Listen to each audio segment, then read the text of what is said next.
शिक्षक अधिकारी कर्मचारी स्पर्धा, शैक्षणिक साहित्य निर्मिती स्पर्धा, स्टॉल क्रमांक 30. प्राथमिक गट यातून मी श्रीमती नलिनी बन्सीलाल आहिरे, जिल्हा परिषद प्राथमिक शाळा बाणगंगानगर, तालुका निफाड, जिल्हा नाशिक येथून साहित्य घेऊन येत आहे. माझ्या साहित्याचं नाव आहे बोलक्या बाहुल्यांद्वारे मराठी शिकूया. अतिशय आनंददायी आणि उत्साही पद्धतीने आपण या मनोरंजनात्मक साहित्याद्वारे मराठी शिकणार आहोत. आणि सर्वात महत्त्वाचे म्हणजे स्पर्धेच्या नियमाप्रमाणे अध्ययन निष्पत्तीवर आधारित असं साहित्य तयार केलेले आहे. इयत्ता पहिली दुसरी या गटासाठी आणि भाषा विषयासाठी आहे. चला तर मग या मनोरंजक साहित्याची आपण ओळख करून घेऊया. विद्यार्थी जेव्हा शाळेत येतो तेव्हा तो खूप लाजरा बुजरा असतो. तर या संवाद कौशल्यासाठी आपण काही कॅरेक्टर्स तयार केलेले आहेत. मैं पतलू, मेरा पेट गुड़गुड़ कर रहा है, क्या करूं? अरे मोटू, इतना खाया मत करो, पिज्जा बर्गर क्या क्या खाते हो? अरे क्या करूं, मुझे तो बहुत पसंद है. अरे ऐसी चीजें मत खाया करो, सब्जी भाजी खाया करो. हे निष्पत्ती 9.1 ला प्राप्त या अध्ययन साहित्याद्वारे होते. तर हा आहे मोटू, हे कॅरेक्टर्स आहे पतलू, म्हणजे त्याच्या आवडीचे कॅरेक्टर, जसं हे सिंचन आहे, शिवा आहे, डोरेमॉन आहे. अध्ययन निष्पत्ती क्रमांक 9.1 त्यासाठी आपण काही पक्षी प्राणी हे साहित्य तयार केलेले आहे. तर प्रथमतः बघूया आपण कोंबडा. हे टाकाऊतून टिकाऊ असं साहित्य केलेलं आहे. पंख हलवणारा कोंबडा. तर हा याद्वारे आपण या कोंबड्याची माहिती सांगू शकतो, त्याचे नाव सांगू शकतो, मराठी इंग्रजी हिंदीतून त्याची सर्व माहिती सांगू शकतो. त्यानंतर पुढचा साहित्य आहे फुलपाखरू. छान किती दिसते फुलपाखरू. अशी विविध गाणी गोष्टी संवाद याद्वारे आपण घेऊ शकतो. फुलपाखराचे वेगवेगळे असे रंग आकार असतात, त्यानुसार आपण ही फुलपाखराची तयार केलेली आहे. त्यानंतर सगळ्यांना आवडणारा जो पक्षी आहे, राष्ट्रीय पक्षी, तो आहे मोर. पंख हलवणारा, पिसारा फुलवणारा मोर. नाच रे मोरा आंब्याच्या वनात, नाच रे मोरा नाच. तर या मोराविषयी माहिती आपण तिन्ही भाषेत माहिती सांगू शकतो. इंग्लिशमधून सुद्धा याची माहिती सांगू शकतो. 2 कॅरेक्टर्स घेऊन त्या 2 कॅरेक्टर्समध्ये संवाद सुद्धा साधू शकतो. काय तुझं नाव? माझं नाव कोंबडे दादा प्रकाश का. माझे नाव मोर. हे वाक्य किती सुंदर आहे. अशा पद्धतीने आपण संवाद सांगू शकतो. पंचतंत्रातील गोष्टी सुद्धा सांगू शकतो. पुढचा पक्षी आहे कावळा. ही आहे चिमणी. अध्ययन निष्पत्ती 9.7 यानुसार चित्र आणि संदर्भानुसार अपरिचित शब्दांच्या अर्थाचा अंदाज बांधतो. पूर्ण चित्राचं निरीक्षण होऊन आणि मग नंतर तो पोपट हा शब्द बघेल, म्हणजे चित्राद्वारे तो त्या शब्दाचा अंदाज बांधू शकतो.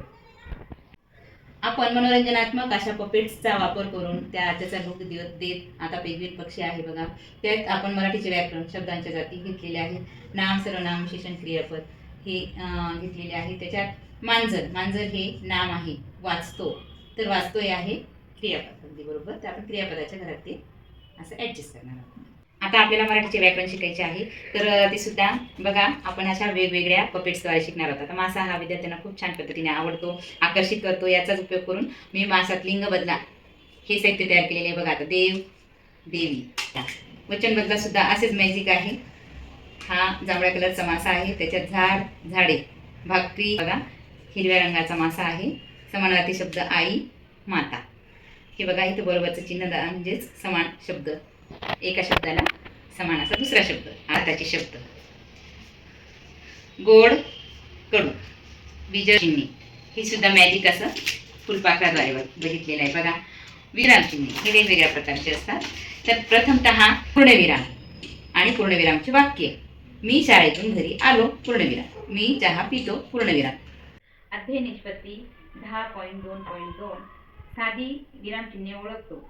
आपण आता ह्या मनोरंजनात्मक अशा साहित्याद्वारे त्यांना सगळ्या विरामचिन्हाची ओळख करून दिलेली आहे. अध्ययन निष्पत्ती 10.4 योग्य उच्चार आणि ध्वनी विरामचिन्हासह लहान परिच्छेद अचूकपणे वाचन करतो. तर यासाठी आपण मांजरीचे कटआउट केलेले आहे आणि त्यातच मांजर या प्राण्याविषयी पूर्ण माहिती लिहिलेली आहे. अध्ययन निष्पत्ती 9.2 शिक्षकांच्या मदतीने यमक जुळवतो आणि छोटे छोटे कविता तयार करतो. तर विद्यार्थ्यांसाठी आम्ही एक छान अशी बाल कविता संग्रह तयार केलेला आहे. तर तो मॅजिक असा बालसंग्रह आहे आणि याच्यात आपण बघू शकता बरेचसे कविता तयार केलेल्या आहेत. आणि काही पारंपरिक कविता आपण येथे घेतलेल्या आहेत. तर बहुतांशी विद्यार्थ्यांनी छान अशा तयार केलेल्या कवितेचा हा संग्रह आहे, हा बाल कविता संग्रह. 10.3.1 वर्णमालेतील सर्व अक्षरे व स्वरचिन्हे वाचतो. आता वर्णमालेतील हे जे अक्षरे आहेत हे आपण बघूयात. आता समजा क ख ग घ असतील, याचे आपण फिंगर्स पपेट तयार केलेले आहे. क रे कपाचा, क क क क कपाचा, प रे पतंगीचा, प प प प पतंगीचा. बघा आता आपण क प क प ड क त्या पद्धतीने 3 अक्षरी शब्द, 4 अक्षरी शब्द, 5 अक्षरी शब्द तयार करून छोटे छोटे वाक्य सुद्धा आपण या अक्षरांद्वारे करू शकतो. अर्थ निष्पत्ती 10.3.3 यात वर्णमालेतील स्वरचिन्हे अक्षरे वापरून शब्द लिहितो. यासाठी आपण शब्दकुंड्यांचा वापर केलेला आहे. बघा आता छ पासून शब्द छत्री, छत, छान हे छ पासूनचे सगळे शब्द आलेले आहेत. त्याच्यात स्वरचिन्ह आलेले आहेत, अक्षर आलेले आहेत आणि त्या अक्षरांपासून शब्द तयार झालेले आहेत. विद्यार्थ्यांना महापुरुषांची ओळख होण्यासाठी आपण प्रत्यक्ष महापुरुषांचे पपेट्स तयार केलेले आहे. ते महापुरुष आपले मनोगत व्यक्त करतात. त्यांची जयंती, पुण्यतिथी किंवा विशेष कार्यक्रम असतील त्यावेळी. तर बघूया. पहचाना मुझे, मैं सरदार वल्लभभाई पटेल. आत्मविश्वासासारखी दुसरी दैवी शक्ती नाही. शिका, संघटित व्हा, संघर्ष करा. विद्येविना नीती गेली, नीतीविना मती गेली, मतीविना गती गेली, गतीविना वित्त गेले, वित्तविना शूद्र कचले आणि हे सर्व अनर्थ एका अविद्येने केले. मुलींना शिका, मोठ्या व्हा, पण मर्यादा विसरू नका.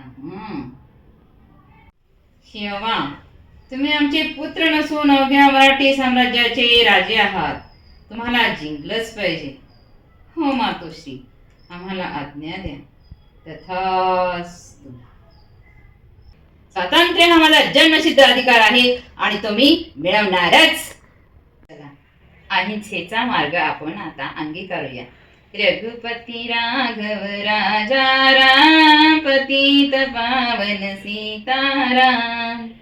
निष्पत्ती 9.6 साधे कथानक व पात्रांच्या साह्याने आपले अनुभव सांगतो. ही निष्पत्ती आता आपण या विविध असे जे पपेट साहित्याद्वारे आपण विविध कथानक सादरीकरण करतो. नमस्कार मॅडम. नमस्कार स्नेहा. त्याच्या विविध ज्या मुद्रा असतात, समजा हसणे, रडणे, ज्या भावना असतात हे आपण इथं या साहित्याद्वारे दाखवलेल्या आहेत. बघा, इथं आळस आलेला आहे, इथं नर्वस झालेला आहे किंवा उदास झालेला आहे, इथं त्याला झोप येते आहे, इथं त्याला राग आलेला आहे, इथं तो फन्नी कॅरेक्टरमध्ये आहे किंवा विनोदी कॅरेक्टरमध्ये आहे. तुझे नाव काय आहे रे? माझे नाव रंगीला. तुझे नाव? माझे नाव भोऱ्या. आपण दोघं मित्र बनूया. हो, मी तुला प्रश्न विचारतो. आपले जुने सॉक्स असतात, या सॉक्स पासून आणि लोकर पासून हे साहित्य तयार केलेले आहे. अतिशय रॉ मटेरियल पासून हे साहित्य तयार केलेले आहे. परंतु विद्यार्थ्यांच्या अतिशय सुंदर असा प्रतिसाद या साहित्यामुळे मिळतो. ह्या साहित्यामुळे प्रश्न कौशल्य वाढते त्यांचे त्यानंतर संवाद कौशल्य वाढते, संभाषण कौशल्य वाढते. असे हे उपयुक्त साहित्य प्रश्न निर्मितीसाठी, प्रश्न विचारण्यासाठी तर खूप गरजेचं आहे. आपण विद्यार्थ्यांना अक्षरानुसार विविध अशा आकार दिलेले आहेत. क म्हणजे अननसाचा. यासाठी आपण लेखन पाट्या त्या आकारानुसार आपण लेखन पाट्या तयार केलेल्या आहेत. ही साध्या अक्षरांची. त्यानंतर कासव, काना. इथं काण्याचे शब्द विद्यार्थी लिहू शकतो. त्यानंतर बघा हे अनुस्वाराचे शब्द सफरचंद. याच्यात आपण लेखन पाट्यांवरती लिहू शकतो. ते आपण अक्षर लेखन करू शकतो. रे अननसाचा. या खोडावरने खोडू सुद्धा शकतो.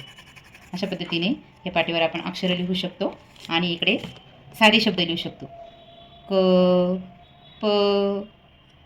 इकडे 3 अक्षरी शब्द लिहू शकतो. क म ळ. आणि ते पुसू शकतो. म्हणजे आपण अशा पद्धतीने साधे शब्द लिहू शकतो आणि पुसू शकतो. त्यानंतर इथं काण्याचे शब्द लिहू शकतो. कला काना का लिहू शकतो. आणि सगळ्यात महत्त्वाचं म्हणजे ही आहे वाक्य लेखन पाटी. इथं आपण वाक्य लिहू शकतो. क्षमता क्रमांक 10.8.2 3 किंवा 4 वर्णाक्षरांच्या शब्दांचे श्रुतलेखन इथं करतोय. 3 किंवा 4 वर्णाक्षरांचे शब्दांचे श्रुतलेखन करतो आणि वर्णमालेतील अक्षरे वापरून 2 किंवा 3 वाक्याचे लेखन करतो. माझे नाव विमल आहे. मातने पुसू सुद्धा शकतो. पुन्हा पुढचं वाक्य लिहू शकतो.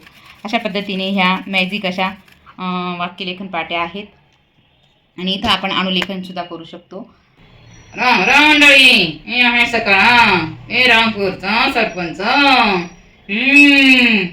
बघा आमचं गावाला हा गंधाळी मुक्त गाव, तंटामुक्ती गाव, आणि हा सगळ्यात महत्वाचं म्हणजे स्वच्छ गाव, स्वच्छ निर्मळ गाव हा मोठा सन्मान सुद्धा मिळालेला आहे.